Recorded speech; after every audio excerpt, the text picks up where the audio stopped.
Hey guys, just in the door, feeling pretty exhausted. Sadly, I have finished the competition on 3 wins there. That in itself's not sad. I think the sad thing was my last game, I think without doubt, was my worst played game. I had a bit of a blunder just after 60 moves, something that I shouldn't have done. So I'm just a little bit sad about that, to be honest. But well, I'll show you. So this is a photo of the match today against the French opponent, the 4D Fordoin Benjamin. There's also here's a photo with me playing the Canadian player again this morning as well. Feeling a bit sad. My opening was quite good, but there's just a corner that I was too busy focusing on how to deal with the outside, and then messed up a corner. But I'll go straight to the game. I'm keen just to quickly have a quick look through the game, and then I think maybe Jim to let off some steam, I suppose, and sort of my my regret at not performing as well as I'd hoped to. But I suppose looking towards the future, maybe this is it leaves opportunity for improvement, even though there always going to be improvement. But so I suppose that, the elusive 4 wins, maybe then in the future, I hope that I will be lucky enough to have another opportunity to aspire for that. So let's go to the game then. So similar opening as in previous games as well, except he's played the 5-4 point, 5-3 point here, which I'm not worried about. So I just come in directly. I'm pretty happy with most basic variations here, though I suppose I didn't play super optimally here. That's actually interesting as well. I quite likes the jump a little bit better, but I'm already, white's given up any sort of advantage that they had from the first move as well there. Interesting here as well, as I suppose here I should probably just wedge in, but I suppose coming underneath it ends up looking a lot like a 3-3 invasion, except the stone's a little bit further out, which has advantages and disadvantages. So I just thought I'd keep it simple. And again, my opponent was spending a lot more time in the opening than I was here. So I think, yeah, by the time I come here, I'm feeling quite happy. I'm nice and fast. And the burden is on white to convert thickness to territory. So white approached here and I just came in the corner. I think that's interesting as well. Actually, if you look, the computer doesn't completely like coming into the corner here. I suppose because of the fact that maybe white's already got thickness here, but it's not too much of a big deal anyway. So all pretty standard. White blocked Hanate and white came here. So playing this double pincer, and then with the high approach. So I'm relatively familiar with this. So normally it's always just attaching this side, and that's what I did in the game. White played a variation that I knew was sort of slightly bad for white. So whenever white Hanate here, I was quite happy just to cut in through.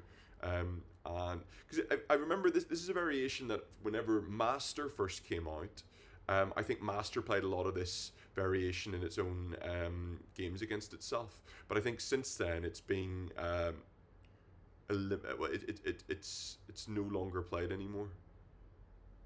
So and then white just Atari again. Even here, I think I remember the correct move here would be to come across and surround a little bit. Well, use a better forcing move here. But white just Atari. So at this point here, I was feeling quite happy. I've got lots of points. And there's a bit of pressure on white to surround things. And then when white came in here, I was very happy because I was just like, okay, brilliant. Let's go for another Joseki then. I'll take another corner, and then I'll probably get some thickness on the outside as well and nullify white's thickness here. And if you look at this point, the computer as well thinks that I'm ahead by about 8 points. I was also considering here maybe to play one of the variations. Because I've got thickness here. I figured at the moment, if you look at the ladder you've normally got in the variation here, it's good for white. But I wasn't particularly worried about that because I can invade. White's got to come back and take the ladder, and then I get to play another move up here, and I've still got the points down here. And even though white's captured my stone, I've got huge thickness in the top right-hand corner then to cancel out. So it's also interesting as well, because you could equally say, well, when white captures an eye here, they are, removing my potential, but I think overall black would benefit from that. Yeah, and then white went straight in here. I contemplated doing this variation's a little bit complicated, but I decided not to play that. Might actually be better than the real game, but anyway. So I played here, and so it's a little bit. After retiring, white played this move. So I'd not say I was a little bit in unfamiliar territory here. Because normally white would double Hani and I would just Atari here and there's the ladder, but white's come here directly then. So in the game, this is where things started going a little bit silly here. So I Atari'd this, and then when white Hane, I connected, because I was thinking as well, if white connects this, then I'm quite happy to run away with the diagonal move, because white's going to be running towards my thickness. What I've missed at this point is, so yeah, at this point here as well, I was thinking I could Hane it, but white's going to extend maybe and get a lot of points here, so I thought it would be better just to completely erase this. My reasoning at this point was, so for example, I thought if white plays, if I play here and then white plays something like this, I've got this variation, can capture the stones. And then I was thinking if white plays this, then I've got this variation. However, as you will see in the game, I was somewhat naive and did not read through this properly. I was too busy thinking about how I can make sabaki on the left-hand side then and make light shapes. So when white played this, I was feeling quite happy, but you could see already, because of the problem in the corner, it's already come back to even at this point, and I was blissfully unaware of the issue that had erupted in my corner. So even again, if you see here, the computer's suggesting, please come back to the corner and capture this stone. And then when I play this, again, the computer wants white to come directly into the corner here, which white didn't do in the game. White connected. And when I played this, then white comes on top. And again, there's still hope for me to come back here and sort this out. But again, I've not read the corner. I'm too busy thinking of what clever moves can I play on the outside, and haven't noticed that there's a rather serious issue going on there, which is just sad because it's such a basic reading sequence as well. So here again, I was again feeling quite clever because I saw with the ladder works for me, and then there's also some other fancy stuff with the ladder on this stone relating to this cut as well. So I came in here, and I was feeling quite good, and then captured this stone, and then yeah. So white again, it's interesting here. The computer doesn't want white to connect, just wants white to come back here. But again, still me blissfully unaware. So at this point here, I urgently need to come back to the corner and sort out what's going on. And I didn't even look at the corner, which makes me sad. Like, there's no reason, something as obvious as that, I should have looked at. So I pushed through here. I was trying to settle my shape at the bottom, extending, and then white came here. And then I, without thinking, so that's interesting actually. The computer still wants me to play this and go for the ko here. Okay, fair enough.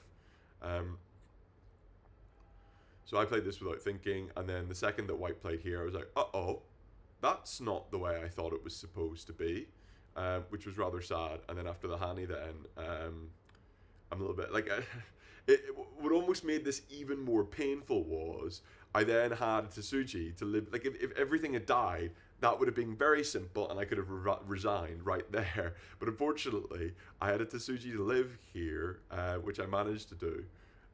So I'm only 36 points behind. But I felt, because this is so large, I felt there was still a lot going on. And it was the last game. I didn't just want to give up here. I thought, let's just see what happens.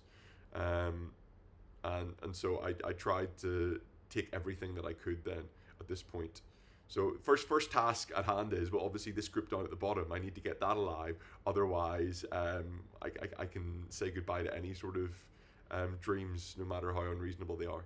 And obviously the problem here as well is white's got this extension downwards, which is Sente, which I've got to worry about. So I just about made, well, it ended up becoming a ko here. White pushes here. And then captures, but I've got a couple of ko threats as well, so obviously this is a ko threat, and then white played this. I just captured that because what I was worried about was that white would maybe, and I suppose the computer probably likes that as well.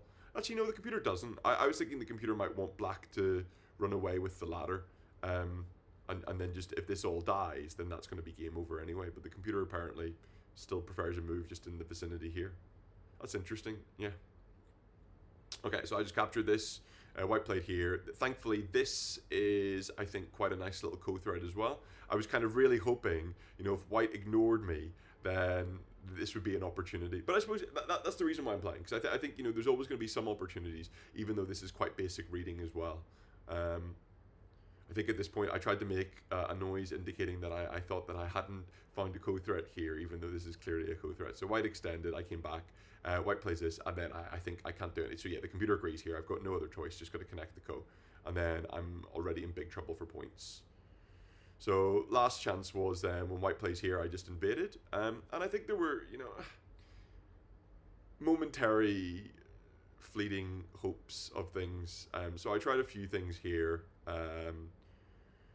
And just when it was beginning to look like I might have something, so I Atari'd here and then attached to pull out these stones.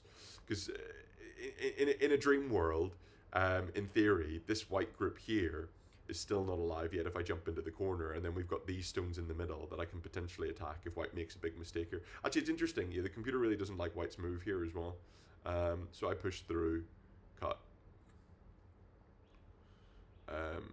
No real truth. Yeah, so the computer still wants me just to give up everything, but the computer is being rational, and at this point there's no point being rational, because rational will certainly lead to loss.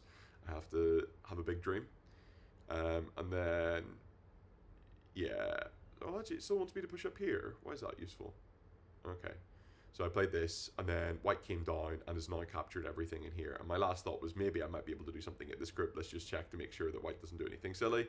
And sure enough, a few moves later, white was secured, and this was a very safe place for me to resign my last game on day 4 of the WAGC.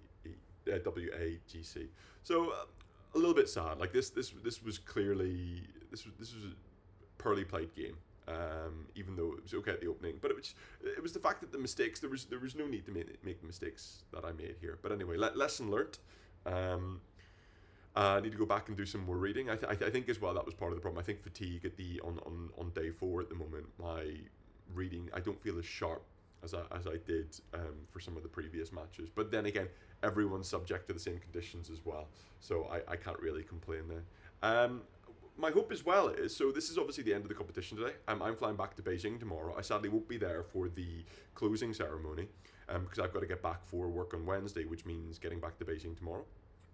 But my plans at the moment are, in the future, if people are interested from the IGA or other Go players as well, I was thinking I might do more photos and games of from Beijing and also from Hunan when I go there during the holiday, because I play a lot of games, and just sort of talk a little bit more about some of the culture and the Chinese Go clubs, and sort of it's quite an interesting little sub ecosystem of the larger Chinese culture. So if people are interested, I will certainly continue making some videos, since thanks to the WAGC, yeah, that I've now found that it's actually quite handy to do these as well. So if anyone would like that, please let me know, and I will happily continue in the future as well. I suppose it's a good way to review games as well for myself. But anyway, thank you very much. Any suggestions or anything else, please leave me a comment.